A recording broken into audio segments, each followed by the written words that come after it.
Without further ado. Welcome in the Gemcast, guys. We'll be beginning this story shortly. Like I said, Aiden, if you would like to give a little bit of an introduction to this story, if you have any. If not, no worries. We can hop right into it. I feel like I've kind of talked enough and taken up our time. So without further ado, let's get to why the people are here, your voice and this wonderful story. Excellent. Thank you very much, classy swordsman, Swordpoint, for this. You classy son of a gun, you. We'll begin now. After 2 days traveling southwest through endless forest, Emmerich Bach and I skirted the city of Verena. It would have been nice to sleep in a bed and eat something other than dry rations, but we wouldn't be stopping. Partisans were not welcome in the city. Not since the end of the Verena Revolt. The historical event where Commander Reeder earned his sword intrepidity as reward for freeing dozens of enslaved partisans.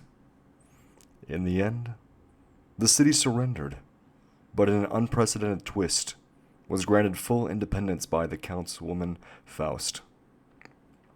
Verena would be no safer for Emmerich Bach than it was for me. As he reminded me, defected or not, they hate us as long as our eyes are still in our heads. Along the way, I caught Mr. Bach up on the events at the church, but how we'd located and the crypt and encountered who we believed was Zacharias von Symphony. I expected he'd be more concerned, but other than, that's an old one, and that should be interesting. The man didn't have more to say on the subject.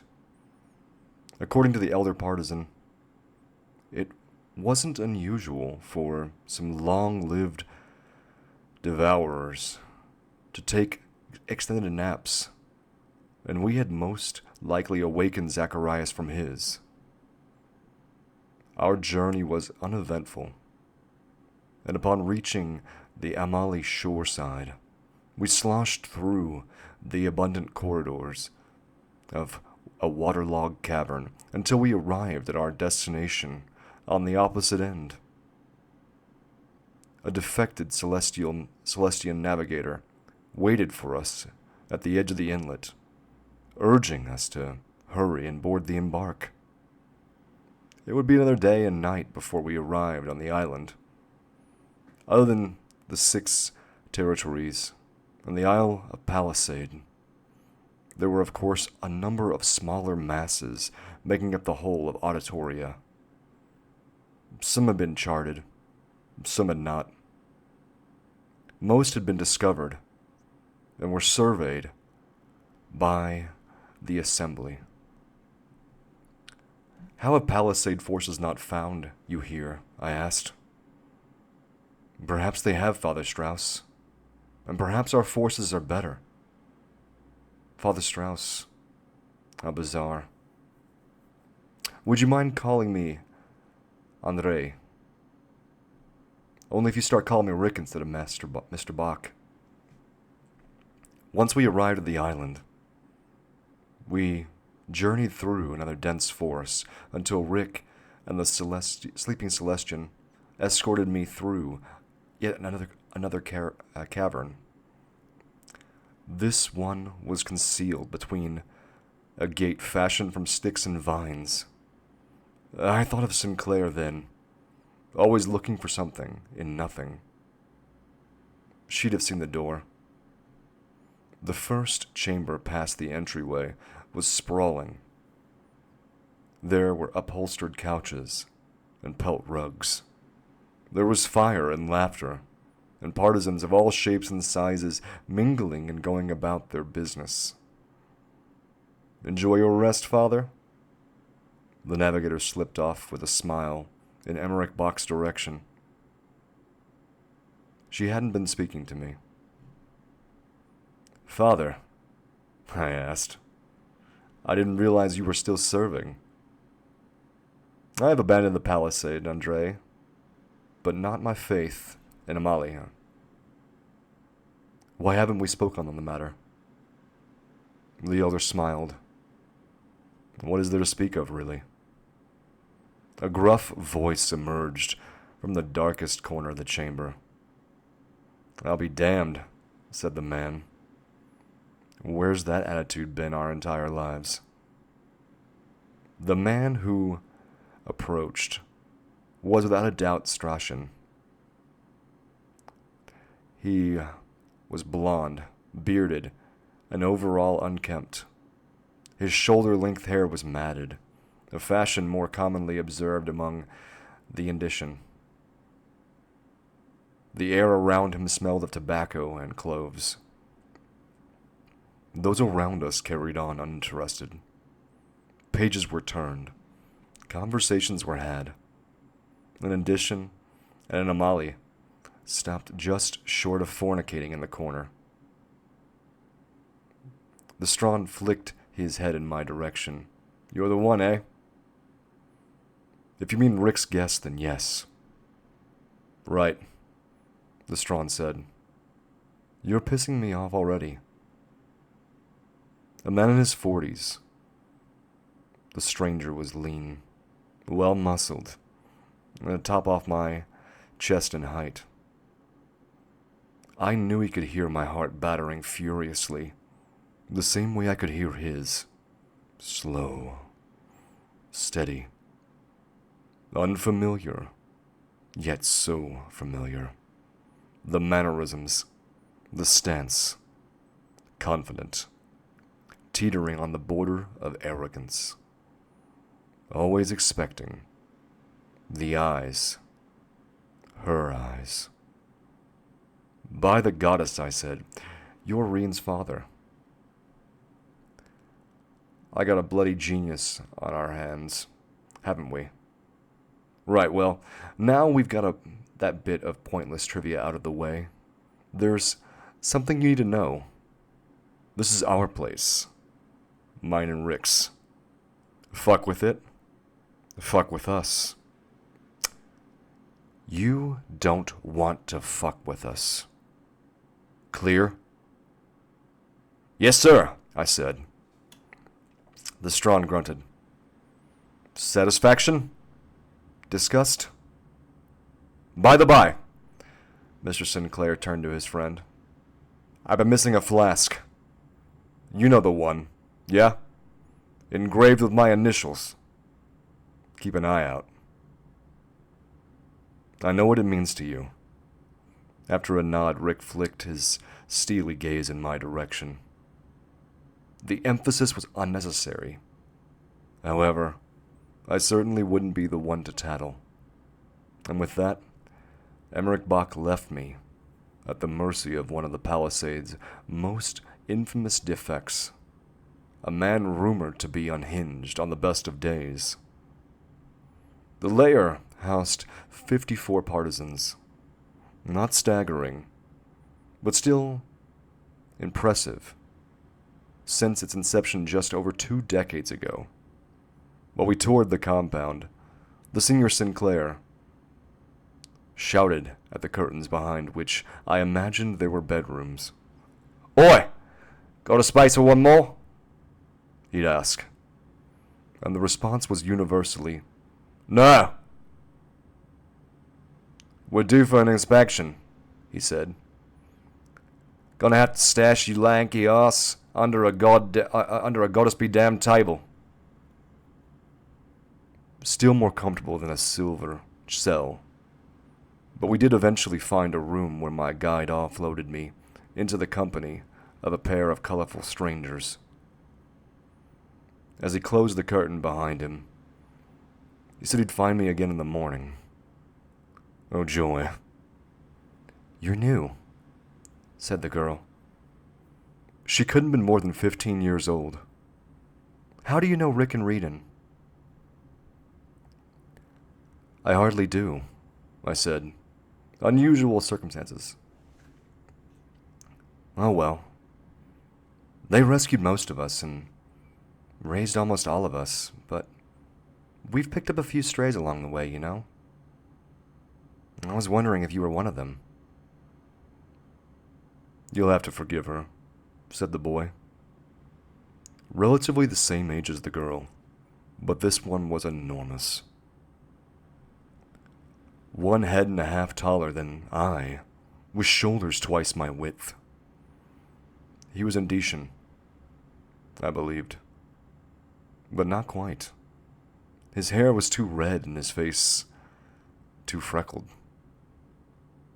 She was boring anyway. She was born annoying, he added. Shut up, the girl scowled. But her eyes were playful. So, are you staying long? I'm not sure, I said. Right, the girl replied. I can't take it anymore. It's driving me crazy. Could you be more specific? Celestian, definitely, the boy said. The girl hesitated. Celestian and Delphi. What harm could there be in indulging their game? A Molly, I said. Celestian and a Molly. Damn. The boy snapped his fingers. I was gonna say that. We've got a few like you. The girl smiled. Care to have a go at us? I was correct in presuming the boy Indetian and Strawn. His mother was not the Strawn, fortunately. A matter of logistics, as Indetian babies were notoriously large and Strawn women notoriously small. The girl's heritage was a simple deduction. Petite, and built for acrobatics, but with the southern coloring of a cynic. Fast, flexible, precognitive, regenerative. It was fascinating. And it was most likely the part of reason. I'd been asked to accompany Rick to the lair, not because I was special, but because there existed a place in which I was ordinary. The next morning, breakfast was not served. It was the organization's philosophy that its members be self-sufficient in all things. And so I fell back on an old favorite, oats with honey, cinnamon, and apples. Apples. Following that, I was given an in-depth tour of the lair by none other than Reed and Sinclair. The facilities reminded me of Palisade, and that there were chambers for training, for eating, and for sleeping. There was a library, and there were lesson halls, but the similarities ended there, and the differences were more significant. The freedom to choose one's own mate, and field of study, for example. Moreover, Palisade had never felt so inviting. There was no alternative to the assembly, only Rick and Reedon, and their respect seemed to have been earned. Mr. Sinclair, I've noticed you're seen as a parental figure to many, but your own daughter, she's an egg best left unhatched. Reckon you done talking now.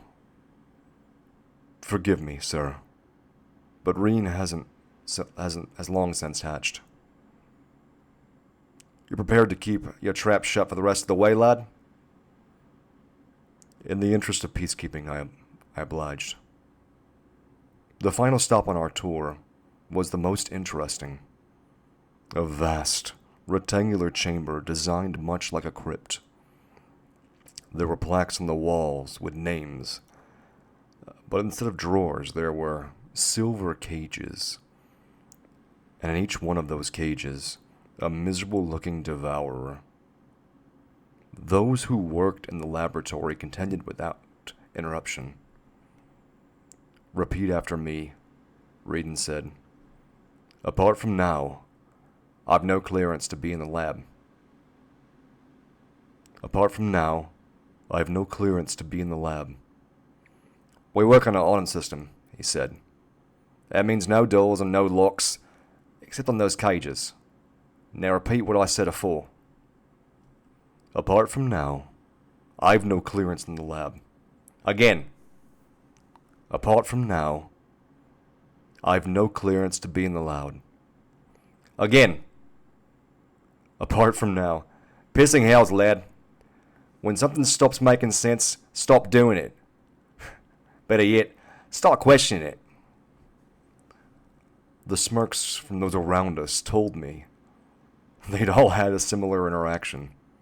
The lingering gaze from the bright-eyed brunette, however, well, she was beautiful and intelligent. I suspected, but she was not a Sinclair. Some folks expect to feel satisfaction seeing these beasts behind bars, Mr. Sinclair said, his tone hoarse, without inflection. Word of advice? Fuck satisfaction. The abominations aren't getting the least of what they deserve. Tell us how you really feel, Reedon, a voice echoed from one of the cages. That poor, poor man, said another. Careful, careful. One who smells of words of spice. A third added. This one's tone recalled a familiar melody, but the voice was young, at the cusp of maturity.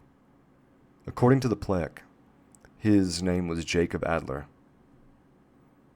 Those working around us were unaffected by the noise, and the elder Strawn carried on smoking his tobacco. All in all, there were 24 cages, and 16 were occupied. It wasn't satisfaction I felt. It was curiosity, and it was empathy. After first spotting the brunette in the laboratory, it seemed our paths were destined to cross. Coincidentally, meetings in the library, in the kitchen, and passing through the corridors. It wasn't until the second night we spoke. After another chance encounter, while on the way back to my bunk, I learned the Delphi's name was Maurice, and she was one of the purebred partisans apprehended prior to their conscription to the Palisade. Like many partisans, she'd never met her parents. The way I see it, I have Rick and Reedon and a dozen of brothers and sisters, she said. I have a job, doing what I love, and if my parents were decent people, they'd be happy for me. And if they were assholes, well, then I'm happy for me. What precisely do you do? I'm a psychologist. You study the minds of these devourers. Around the lab, we prefer to call them anima. And which do they prefer? Their names. Fair enough, I said. So, what can you tell me about the one called Jacob? Jacob Adler would not be easily summarized, she said. I'd have to meet him for myself, and she insisted. And as the words, apart from now, you've no clearance to be in the lab, repeated in my head, Maurice assured me I'd be safe in her hands. By the time we arrived, those who worked in the laboratory had gone to bed, but the torches around the room were still lit. Go on, she said, urging me forward while she remained by the door. It can't hurt you. What if Jacob, is asleep? What if I were?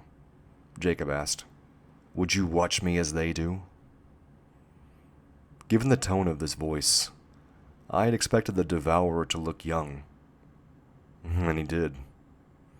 But as we both closed in on the bars, neither of us could touch without consequence. I was surprised to see just how young, and that his eyes were bound by a cutting of a black cloth. "Welcome, welcome," he said. The devourer's skin was pale like mine, and his shoulder-length hair was just as black. "Let's chat." "Hello, Jacob," I said. "My name is Andre. Andre?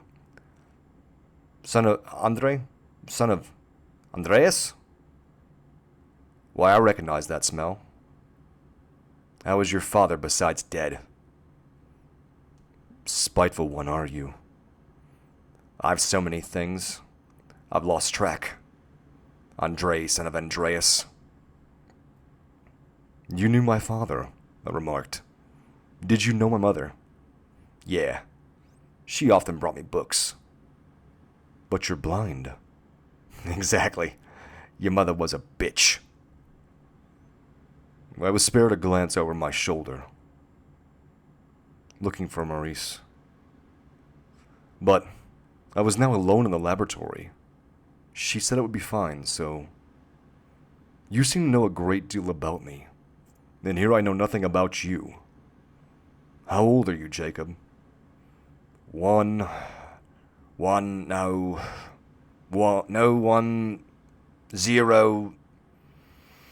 3 and 9. 1039. 1039. How does that make you feel? "What happened to your eyes, Jacob?" "Oh, I imagine by now they've decomposed." "Ha. It's really too bad. They were so pretty." The way he said that struck me funny. But it couldn't be, could it? There were no partisans 1039 years ago. Or were there? What could I be sure of anymore? "Wait, were you..." "Shh." Jacob held his finger to his lips. "I liked you the moment I smelled you, Andre, son of Andreas. We should be... Ow. Good night." Click. A bolt whizzed past my bicep through the silver bars. Striking Jacob in the shoulder, the immortal boy yelped and tugged for the shaft, out before skittering backwards. In the same moment, I prepared myself for the wrath of a Sinclair. Reedon rushed at me as I turned, pulling me down to his level by the collar of my robe. "One simple rule." Maurice said it would be that Jacob could not. "Easiest job Mary's had in a while, I reckon. Your folks died on account of they stopped for a sneeze. Prepared to make that condition hereditary?" Fear turned to anger, and mild irritation turned moderate. My parents? What is with my parents? If not the assembly, then the administrator, and Faust, and the seamstress, and that ancient child, and now you. What has you all so excited? They were good people. Died doing nothing. Died doing good things. If the world were allowed to celebrate them, there'd be a goddess-be-damned parade every year. But you... Reedon shook me 3 times before releasing me altogether. "You're a disappointment." My hands were sweating, the way they did when it was about to happen. The strong blurred hypnotically with the torchlight around us. "What about your comrades?" he said. "Just gonna stand around, watch them have their heads yanked from their bodies, hearts still beating?" His voice phased in and out as my temples throbbed. "Gonna pray? Bloody that'll do. Coward. Suicide. They'll tell you..." I caught the man's throat in my hand. So delicate, and my strength so prodigious. The Strong's warmth pulled from his body and coursed through mine. "And what about you? Does the coward accuse others of that which he refuses to see in himself? You'll hide in your caravan as your own flesh and blood fights a fight she doesn't understand." While I perspired from every pore, the Strong's icy cold flesh turned pale and blue. His teeth chattered. His hands trembled.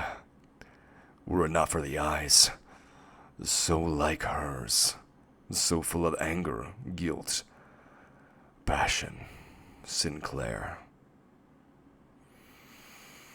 I tossed the man on the ground, and our caged audience exploded in a round of applause, while the room sped around me into sickening motion.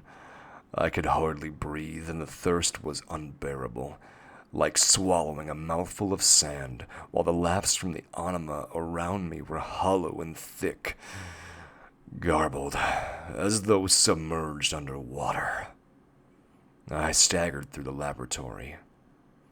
Next morning, I boarded the embark with a fever, a friend, and a massive pain in the rear. Emmerich Brock and Reed and Sinclair had accomplished all they'd hoped to accomplish in my time at the lair. In giving into my rage, I'd proved to them and to myself the potential of my power. More importantly, I'd proven my restraint. That said, the topic of my parents did not resurface for the duration of our trip back to Ascari. End of chapter. Wow, that was wonderful. Like I didn't know that you do multiple voices. That's great. Like it was like I do apologize for that. I mean, that was kind of an in the moment decision when I was catching the wording for what Reedon was saying and how he was saying Hmm. it. It definitely sounded more British, Yeah, Australian. Yeah. it's like it's sort of a like a Scottish brogue. There we go. Okay. So Yeah. my apologies if I didn't do him justice there. Oh no, that was great. Thank you.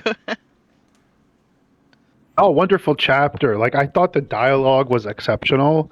Like it really sounds like every character, has like their own voice and like the beats in between it and like I mean like pretty much like much of the chapter is dialogue. And yet Yeah. like I still felt as though we get development like, I thought that's really rich world building. Like you could tell that this is a chapter that's like deep into a book and like I felt like it came out during the dialogue. I thought that was really cool. Oh yeah, thank you. Yeah, it's probably about the halfway point of the first volume, I guess. So if anybody has any questions, feel free to put them in the chat. Feel free like just go right on ahead. Other comment I wanted to make was like as far as the prose, I thought it was like really well written. It reminds me of something I had read somewhere, and like I like to repeat it sometimes. Like you don't necessarily need to use clever words, but just to use words in Yeah. clever ways. And I thought that definitely shone through in the chapter. Oh yeah, thank you. I with Andre, he's a lot more formal than my other narrator, so but at the same time I just want to make sure to keep the language accessible for people so that it's like, formal but not um complex, I guess. So, While we Um, wait to see if anybody else has questions, Jack, do you got anything? yeah.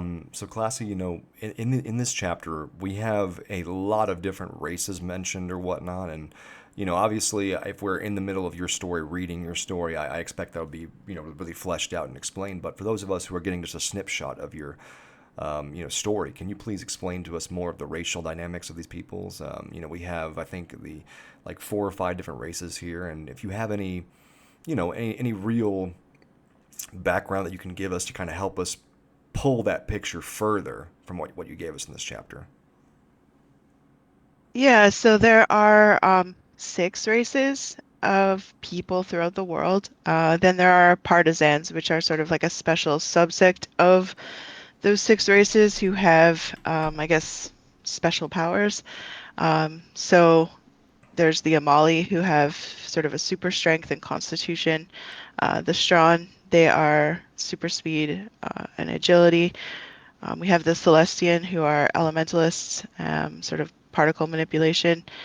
Um, there's the Senecan who are precognitive and have cellular regeneration. And then we have um, the Endocan who are empaths and the Delphi who are telepaths.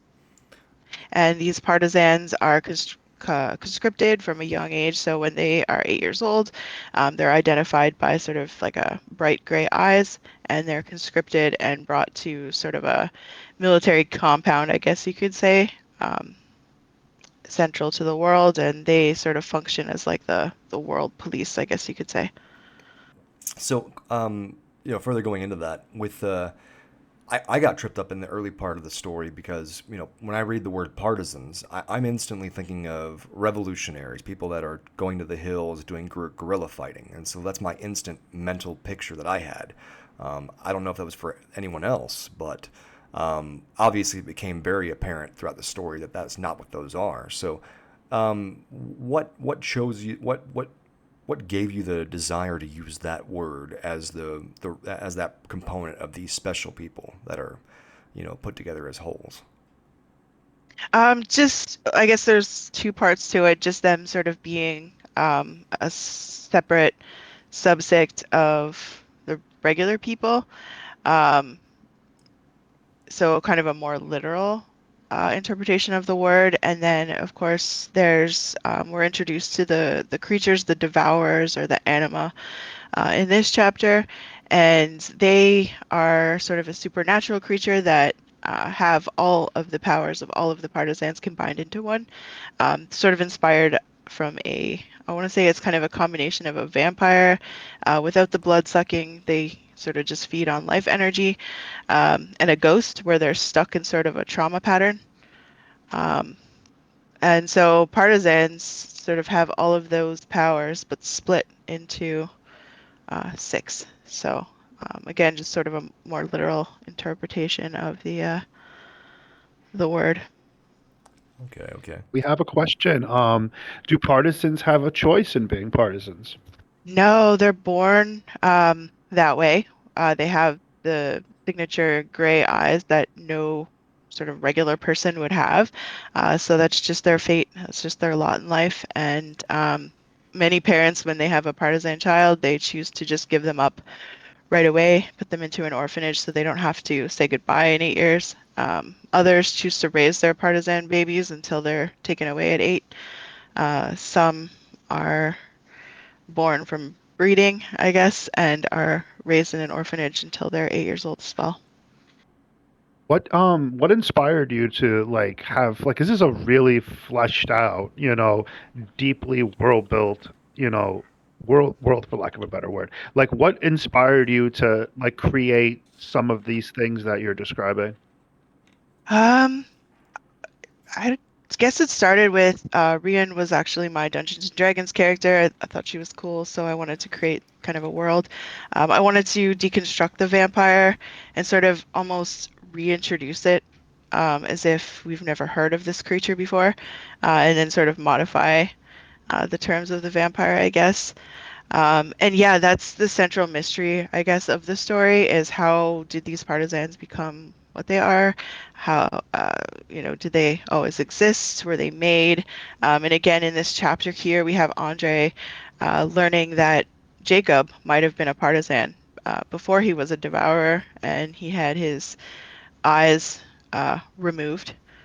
Um, and that partisans may have existed sooner than what anybody may have anticipated, that maybe their history is not quite right.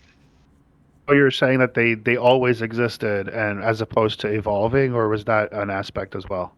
Yeah, that's the sort of the central mystery of the story is whether they've just always been there, were they made? There's I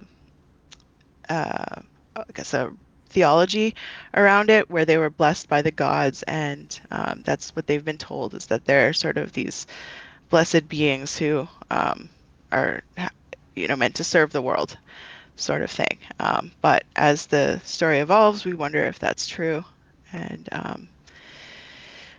so their job, I guess, varies. For example, Andre became a priest under his circumstances, so just sort of preach the whole theology there. Rian, who's my other main character, is an enforcer, so she's part of a group of Strawn who basically fight defected partisans.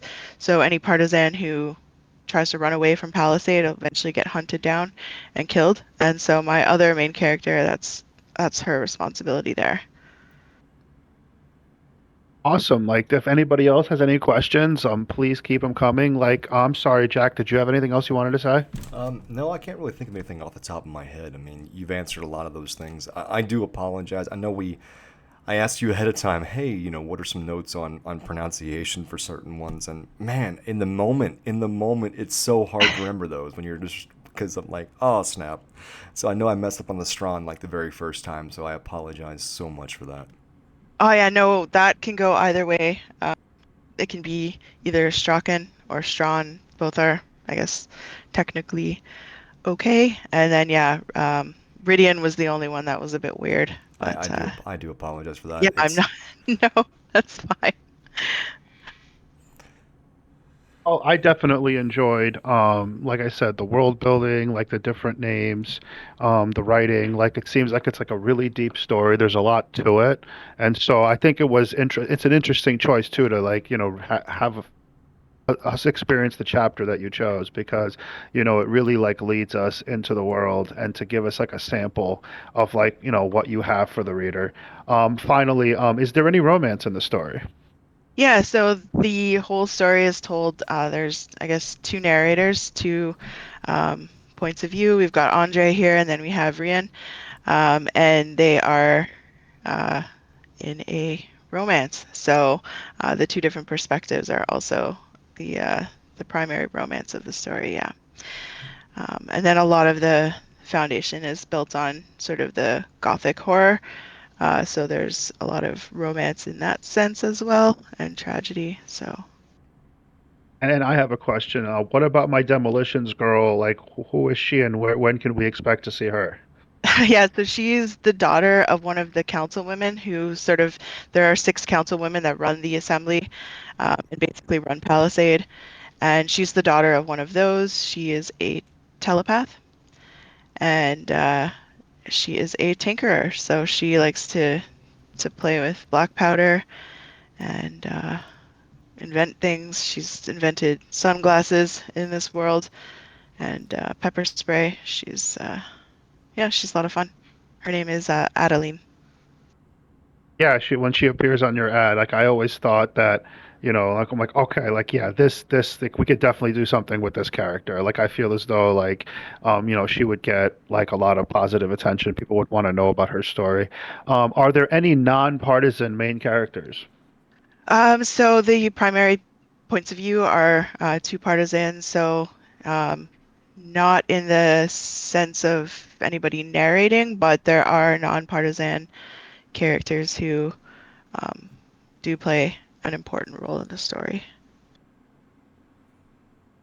Okay. If nobody has any other questions, like I would like to thank Classy for like a wonderful chapter, well written, like a great introduction to her story, and for Jack for not only narrating but also apparently leveling up and showing more skill that like as though, there wasn't already a wonderful experience. That was awesome. Like it really, it's like an ongoing narrative hook. Like, what will happen at our next Gemcast.